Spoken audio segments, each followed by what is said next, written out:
जय श्री हरि साथियों, हमारा सनातन धर्म इतना महान है जिसका वर्णन करना हम मनुष्यों के लिए मुमकिन नहीं है।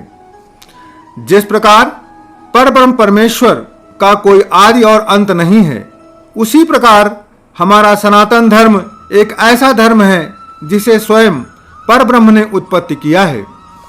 हमारे सनातन धर्म ग्रंथ में वसुधैव कुटुंबकम की बात का वर्णन मिलता है, अर्थात समस्त विश्व हमारा परिवार है। और हमारे सनातन में ही सर्वे भवन्तु सुखिना सर्वे सन्तु निरामयाः मा कश्चित् दुःखभाग्य भवेत्, अर्थात सभी सुखी हों, सभी निरोग रहें, सभी का मंगल हो और कोई दुख का भागीदार ना हो। आज के इस प्रदर्शन के माध्यम से हम सनातन धर्म के विज्ञान के बारे में समझेंगे, जिसे जानने के बाद नासा के वैज्ञानिकों के होश उड़ गए हैं। आज का आधुनिक विज्ञान आयुधों अर्थात हथियारों के क्षेत्र में अपनी उपलब्धि पर अपनी पीठ थपथपा रहा है और हम भी इस विज्ञान पर गर्व करते हैं। आज के समय में कोई मिसाइल एक बार अपने लक्ष्य को हासिल करने के बाद उसे नष्ट कर देती है और साथ ही साथ स्वयं भी नष्ट हो जाती है, परंतु सनातन धर्म में ऐसे आयुधों का वर्णन है जो लक्ष्य को नष्ट करने के बाद वापस अपने स्वामी के पास लौट आते थे और उनका दोबारा इस्तेमाल भी किया जा सकता था।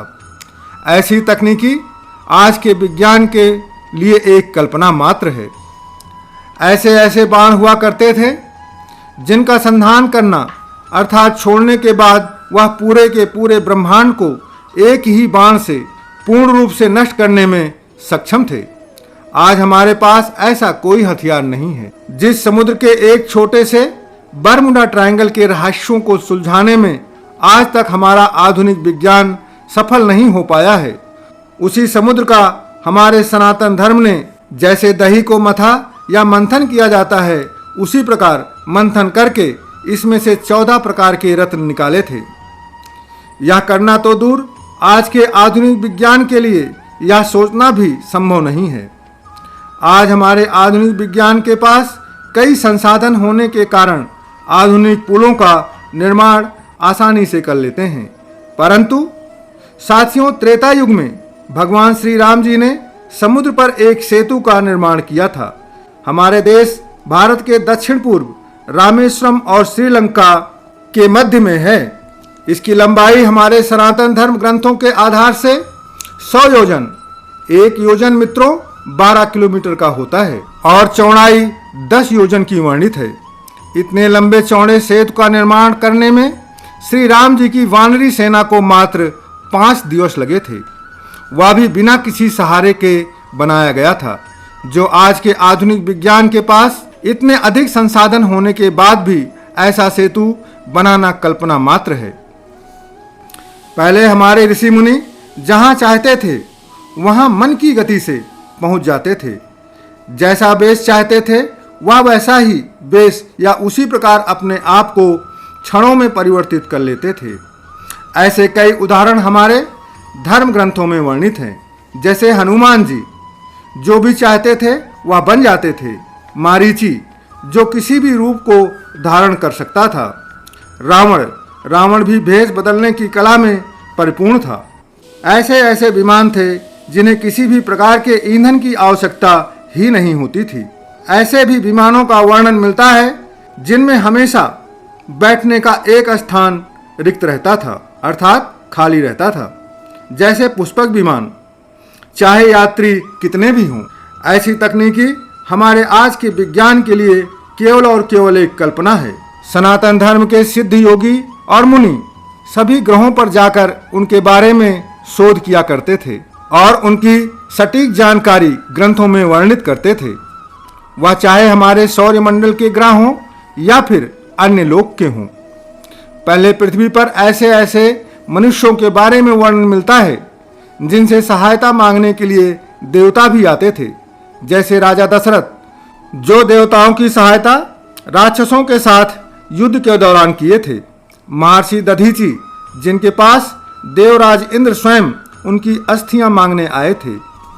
उनकी अस्थियां इतनी मजबूत थी कि उनसे ही देव शिल्पी विश्वकर्मा जी ने 3 धनुष गांडीव, पिनाक और सारंग और इंद्र को ब्रह्मांड का सबसे मजबूत हथियार वज्र बनाया था, जिस वज्र की ही सहायता से इंद्र ने वृत्रासुर नामक राक्षस का वध किया था। साथियों, सारंग धनुष श्री महाविष्णु जी के पास और उनके अवतारों के पास रहता है। गांडीव धनुष महर्षि वेदव्यास जी अपने ग्रंथ महाभारत में लिखते हैं कि द्वापर युग के अंत में जब पांडवों को अपनी अंतिम यात्रा पर निकलना था तो अर्जुन ने गांडीव को उसके पिछले स्वामी वरुण को वापस कर दिया था, अर्थात गांडीव वरुण के पास रहता है। पिनाक, साथियों, पिनाक धनुष महादेव का धनुष है। इसे शिव धनुष के नाम से भी जाना जाता है।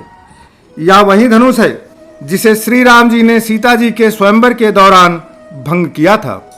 आज का आधुनिक विज्ञान इन धनुषों के नाम पर कई सारी मिसाइलें और हथियार का निर्माण किया हुआ है। आप सोचिए, क्या आज के हम मनुष्यों में इतना सामर्थ्य है? साथियों, हनुमान जी तो इतनी तेज गति से उड़ते हैं जिसका अनुमान ही नहीं लगाया जा सकता है। ना ही किसी धर्म ग्रंथ में उनकी गति का वर्णन मिलता है, परंतु आप अंदाजा जरूर लगा सकते हैं। जब लक्ष्मण जी का प्राण बचाने के लिए संजीवनी बूटी लाना था तो लंका से द्रोणगिरी पर्वत लगभग 209 योजन दूर था, जो कि लगभग 2503 किलोमीटर होता है। यह दूरी उन्होंने मध्य रात्रि से लेकर सूर्योदय से पहले द्रोणगिरी पर्वत को लेकर आए भी और संजीवनी बूटी सुसेन वैद्य द्वारा लेने के बाद उसी स्थान पर दोबारा भी द्रोणगिरी को स्थापित करके आ गए थे, जबकि जाते समय कालनेमी नामक राक्षस का वध भी किया था और आते समय जब भरत जी ने उनका विकराल रूप देखा तो तीर मारकर नीचे गिरा दिया था। इन सब घटनाओं में भी उन्हें कुछ समय तो लगा ही होगा। अब जब भरत जी की चर्चा हो ही गई है तो सोचिए भरत जी के अंदर और उनके धनुष और बाणों में कितनी शक्ति रही होगी, जो जब उन्होंने हनुमान जी को घायल देखा और सुना कि वह श्री राम जी के भक्त हैं और लक्ष्मण जी के प्राण खतरे में हैं, तो भरत बोले, हे हनुमान जी, मेरे बाण पर बैठ जाओ, मैं तुम्हें अभी लंका भेज देता हूँ। अंदाजा लगाइएगा साथियों, भरत जी एवं भरत जी के बाण और तीर में कितना सामर्थ्य रहा होगा। क्या हमारे आज के आधुनिक विज्ञान के पास ऐसी कोई तकनीकी है जो इतनी शक्तिशाली हो और जिसमें इतना वेग हो? शायद आपका उत्तर नहीं ही होगा।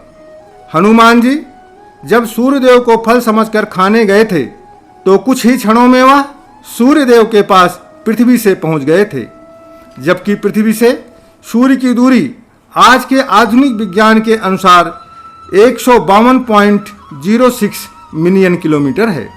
आपको बताते चलें, 1 मिलियन में 10 लाख किलोमीटर होता है। आज का हमारा विज्ञान सूर्य का दूर से ही चित्र खींच सकता है और वीडियो बना सकता है। नज़दीक जाने की सामर्थ्य अभी तक नहीं है और हनुमान जी ने उसी सूर्य को अपने मुख में बंद कर लिया था। जब हमारा विज्ञान सूर्य की दूरी के बारे में शोध भी नहीं कर रहा था तो श्री गोस्वामी तुलसीदास जी ने सूर्य की दूरी अपने हनुमान चालीसा में वर्णित कर दिया था। जैसा कि यदि आप हनुमान चालीसा पढ़ते होंगे तो उसमें एक चौपाई आती है, जुग सहस्र जो जन पर भानु, लील्यो ताहि मधुर फल जानू। यह हमारे सनातन धर्म के विज्ञान की महानता ही है। इन सब के बावजूद आज भी बहुत से लोग हैं जो सनातनी होते हुए इन बातों को काल्पनिक या मिथ्या अथवा मनोरंजन वाली कहानियां बताकर मजाक उड़ाते हैं, जबकि राम सेतु और हनुमान चालीसा आज भी अपने आप को प्रमाणित करते हैं। साथियों, हमारे सनातन धर्म के मंदिरों में कुछ ऐसे मंदिर हैं जिनकी शक्तियों से आज का आधुनिक विज्ञान आश्चर्य में पड़ जाता है। जैसे जगन्नाथ मंदिर जो उड़ीसा के पुरी में स्थित है। इस मंदिर में कई एक ऐसे रहस्य हैं जिसने आज के वैज्ञानिकों को हैरान एवं परेशान किया हुआ है। पहला, जगन्नाथ मंदिर के शिखर की छाया अर्थात परछाई नहीं होती है। यह विज्ञान के नियमों के एकदम उलट है। दूसरा, जगन्नाथ मंदिर के शिखर पर लगा झंडा हमेशा हवा के विपरीत दिशा में लहराता रहता है। तीसरा, प्रत्येक 12 वर्ष के अंतराल में यहाँ पर श्री जगन्नाथ जी, बलराम जी और देवी सुभद्रा की मूर्तियों को बदला जाता है और नई मूर्ति स्थापित किया जाता है। इस दौरान मंदिर के आसपास चारों तरफ पूरी तरह से अंधेरा कर दिया जाता है और सीआरपीएफ लगा दिया जाता है। इस दौरान केवल मूर्ति को बदलने वाले पुजारी को ही मंदिर में प्रवेश दिया जाता है। एक मंदिर का पुजारी भी जब मूर्ति बदलने के लिए जाता है तो उसकी आंखों पर पट्टी बंधी होती है और जब वह पुरानी मूर्ति से जगन्नाथ जी का हृदय अर्थात ब्रह्म पदार्थ निकालकर दूसरी मूर्ति में स्थापित करता है तो उसे ऐसा एहसास होता है कि उसके हाथ में कोई ऐसी वस्तु है जो हृदय की तरह धड़क रहा होता है। तीसरा, श्री जगन्नाथ जी के मंदिर के ऊपर एक चक्र लगा हुआ है। साथियों, उस चक्र को मंदिर के आप किसी भी दिशा से खड़े होकर देखेंगे, आपको ऐसा महसूस होगा कि वह चक्र आपकी तरफ ही है। चौथा, आमतौर पर मंदिरों और मस्जिदों पर पंछियों को बैठा या उड़ते जरूर देखा होगा, परंतु पुरी के इस श्री जगन्नाथ मंदिर के ऊपर से ना तो हवाई जहाज उड़ता है और ना ही पंछी। ऐसा किसी और मंदिर में नहीं होता है। पांचवा, साथियों, यहाँ की रसोई में भी एक रहस्य है। यहाँ भगवान का प्रसाद पकाने के लिए 7 पात्र एक के ऊपर एक करके रखे जाते हैं। ये पात्र मिट्टी के होते हैं और प्रसाद चूल्हे पर ही पकाया जाता है। आश्चर्य तो यह है कि सबसे ऊपर रखे पात्र का भोजन सबसे पहले तैयार होता है, जो कि विज्ञान के एकदम उल्टा है, और धीरे धीरे सभी पात्रों का भोजन क्रमशः ऊपर की तरफ से पक जाते हैं और सबसे आखिरी में नीचे वाले पात्र का भोजन पकता है। एक रहस्य और भी है, इस रसोई का चाहे भक्त कितने भी हों, प्रसाद कभी भी कम नहीं पड़ता है और अधिक भी नहीं होता है। मंदिर के बंद होने के साथ ही प्रसाद भी समाप्त हो जाता है। छठवां, मंदिर के बाहर आपको समुद्र का शोर सुनाई देगा। जैसे ही आप मंदिर में प्रवेश करेंगे, शोर स्वतः गायब हो जाता है। दूसरा मंदिर है साथियों, ज्वाला देवी मंदिर। यह मंदिर हिमाचल प्रदेश के कांगड़ा से 30 किलोमीटर दूर है। यहाँ पर बिना किसी घी या तेल और बिना बाती के 9 ज्वालाएं हमेशा जलती हैं, जिनको 9 दुर्गा के रूप में पूजा जाता है। मुगल शासक अकबर और अंग्रेजों ने इन ज्वालाओं को बुझाने का अथक प्रयास किया, लेकिन सफल नहीं हुए। आज के आधुनिक भूगर्भ वैज्ञानिक पिछले 7 से 8 दशकों से यहाँ तंबू गाड़कर पड़े हुए हैं। उन्हें अभी तक इसके बारे में कोई जानकारी हासिल नहीं हो पाई है। तीसरा, निधिवन। साथियों, निधिवन के बारे में तो आपने सुना ही होगा। यहाँ हर रात श्री कृष्ण जी गोपियों के संग रास रचाते हैं, जिस कारण से सुबह निधिवन को खोला जाता है और शाम को बंद कर दिया जाता है। निधिवन में रहने वाले पंछी भी शाम को यहाँ नहीं रुकते हैं। चौथा, वीरभद्र मंदिर। यह मंदिर बेंगलुरु के लेपाक्षी में भगवान महादेव का है। यहाँ के 70 बड़े स्तंभों में से एक स्तंभ यानी पिलर मंदिर की छत को तो छूता है, लेकिन जमीन से उठा रहता है। पांचवा, वेंकटेश्वर मंदिर। वेंकटेश्वर मंदिर आंध्र प्रदेश के चित्तूर जिले में स्थित है, जिसे तिरुपति के नाम से भी जाना जाता है। भगवान वेंकटेश की मूर्ति के केस वास्तविक हैं, अर्थात बाल वास्तविक हैं। ये केस ना तो उलझते हैं और हमेशा मुलायम रहते हैं। मंदिर का तापमान हमेशा कम रखा जाता है, क्योंकि यहाँ पर रखी हुई मूर्ति में पसीना स्पष्ट रूप से दिखाई देने लगता है। साथियों, आप सोचिए, मूर्ति पत्थर की है और पत्थर की मूर्ति में पसीना आना एक आश्चर्य ही है। गुरुवार को भगवान को चंदन का लेप लगाया जाता है और जब वह लेप हटाया जाता है तो भगवान वेंकटेश के हृदय में माता लक्ष्मी जी की आकृति दिखाई देती है। मित्रों, ऐसे कई रहस्यों से भरे हुए मंदिर हैं जिन्हें कलमबंद करने में बहुत समय लग जाएगा। साथियों, पुराने समय के हमारे सनातनी सर्जन ऋषि और मुनि कैसे थे, या तो मैंने अपने पिछले प्रदर्शन हमारे वेदों का विज्ञान वर्सेस आज का आधुनिक विज्ञान में प्रदर्शित किया हुआ है। परंतु अंग्रेजों के शासन काल में हमारे विज्ञान के आगे पूरी दुनिया अचंभित होती थी। मित्रों, अभी जो मैं घटना आपको बताने के लिए जा रहा हूं उसे आप गूगल पर भी सर्च कर सकते हैं। यदि आप गूगल पर सर्च करेंगे कि भारत ने दुनिया को प्लास्टिक सर्जरी दिया तो आपके सामने सारा वृतांत आ जाएगा, क्योंकि मुझे पता है कि आप लोगों में से कुछ लोग अभी भी वेदों पर विश्वास नहीं करते हैं, हमारे सनातन धर्म के ऊपर विश्वास नहीं करते हैं।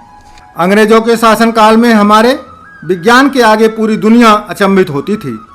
सन 1780 से 1784 में कर्नाटक के एक बड़े भूभाग पर हैदर अली का शासन हुआ करता था, जिसके ऊपर अंग्रेजों ने कई बार हमला किया।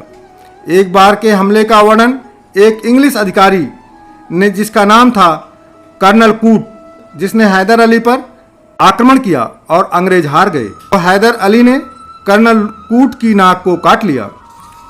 कूट लिखता है कि मुझे भागने के लिए हैदर अली ने घोड़ा दिया और कटी नाक मुझे पकड़ा दिया। वह भागते भागते बेलगांव पहुंचा। वहां पर एक वैद्य मिला जो मुझे अपने घर लेके गया। कर्नल कूट का ऑपरेशन किया, जिसे कूट ने 30 पन्नों में लिखा है। सर्जरी सफल रही, कूट की नाक दोबारा जुड़ गई। वैद्य ने एक लेप दिया और बोला, इसे रोज जब तक घाव ठीक ना हो जाए सुबह शाम लगाते रहना। कूट की नाक 15 से 16 दिन में बिल्कुल सही जुड़ गई और वह लंदन वापस चला गया। 3 महीनों बाद वह ब्रिटिश पार्लियामेंट में भाषण दे रहा था और वहां मौजूद लोगों से पूछता है कि क्या आपको लगता है कि मेरी नाक कटी हुई है? तो सभी अंग्रेज कहते हैं, नहीं, तुम्हारी नाक तो बिल्कुल कटी नहीं लगती। फिर उसने अपनी पूरी आप बीती सुनाई और बोला कि कैसे एक भारतीय वैद्य ने उसकी नाक को जोड़ा। भारतीय वैद्यों के पास कितना बड़ा हुनर है। इसके बाद अंग्रेजों का एक दल भारत आया और उस वैद्य से मिला और उससे सवाल जवाब किया। उस वैद्य ने बताया कि यह काम मैं अकेला नहीं करता हूँ, इसे तो भारत के प्रत्येक गांव में लाखों लोग हैं जो करते हैं। अंग्रेजों ने पूछा, कौन सिखाता है तुम्हें यह सब? वैद्य बोला, यह विद्या हमें गुरुकुल में सिखाई जाती है। फिर अंग्रेजों ने गुरुकुलों में दाखिला लिया, विद्या सीखी और वापस लंदन जाकर प्लास्टिक सर्जरी शुरू किया। एक अंग्रेज अपनी डायरी में लिखता है कि जिससे उसने यह ज्ञान लिया वह एक भारतीय नाई था। साथियों, यह बात हमें और भी गौरवान्वित करती है कि हमारे देश का प्रत्येक व्यक्ति, चाहे वह किसी भी जात से हो, गुरुकुल उनके लिए प्रतिबंधित नहीं था, यानी शिक्षा के लिए कोई भेदभाव नहीं होता था। सन 1792 एक मराठा सैनिक के दोनों हाथ युद्ध के दौरान कट गए। कुछ सैनिक उस सैनिक को और उसका कटा हुआ हाथ लेकर आते हैं, तो वैद्य जी ने उस सैनिक की सर्जरी उस अंग्रेज जो सर्जरी सीख रहा था अपनी देखरेख में करवाया और सर्जरी सफल रही। उस अंग्रेज का नाम डॉक्टर थॉमस क्रसो था। वह लिखता है कि इतने दिनों तक मुझे सर्जरी सिखाने के लिए 1 पैसा भी मुझसे नहीं लिया गया। दुर्भाग्य है हमारा कि हमें अपने उन पुराने वैद्यों का नाम इतिहास में कहीं नहीं मिलता है। साथियों, हमारा देश भारत पहले यूं ही विश्व गुरु नहीं था। हमारे देश के ऋषि मुनि पहले पेड़ पौधों, जानवरों और पशु पक्षियों की भाषा को समझते थे और उनसे बातें भी करते थे। ऐसे कई उदाहरण आपको हमारे धार्मिक ग्रंथों में मिल जाएगा। जैसे श्री रामचरितमानस में गोस्वामी तुलसीदास जी लिखते हैं कि जब माता सीता के प्रतिबिंब को रावण हर ले गया था तो राम जी कहते हैं, हे खग मृग हे मधुकर श्रेणी, तुम देखी सीता मृग नैनी।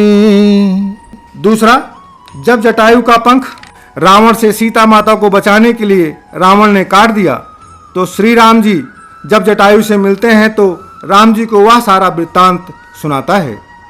ऐसे ही जब हनुमान जी और जामवंत समुद्र के किनारे पहुंचते हैं सीता माता को ढूंढते हुए, तो वहां पर संपाति से मुलाकात होती है। संपाति से भी हनुमान जी और जामवंत जी बातचीत करते हैं। यही नहीं साथियों, नालंदा विश्वविद्यालय में भी कुछ पुस्तकें थी जिससे हम पशु एवं पंछियों से बात करना सीखते थे। लेकिन मुगल शासक बख्तियार खिलजी ने 1199 में पूरे विश्वविद्यालय को नष्ट करके किताबों में आग लगवा दिया था। 3 महीनों तक वहां की पुस्तकें जलती रही। इस विश्वविद्यालय में कई लाख पुस्तकें हुआ करती थी। आज का आधुनिक विज्ञान हमारे सनातनी विज्ञान का 5वें अंश की भी बराबरी नहीं कर सकता है। साथियों, आपको यह प्रस्तुति कैसी लगी कमेंट करके जरूर बताइएगा। और यदि यह प्रस्तुति आपको अच्छी लगी और आप चाहते हैं कि इसका पार्ट 2 भी मैं डालूं, तो आप कृपया विज्ञान पार्ट 2 लिख करके कमेंट करें। मैं उसे जल्दी से जल्दी प्रेषित करूंगा। धन्यवाद। प्रेम से बोलो जय सनातन, जय श्री हरि।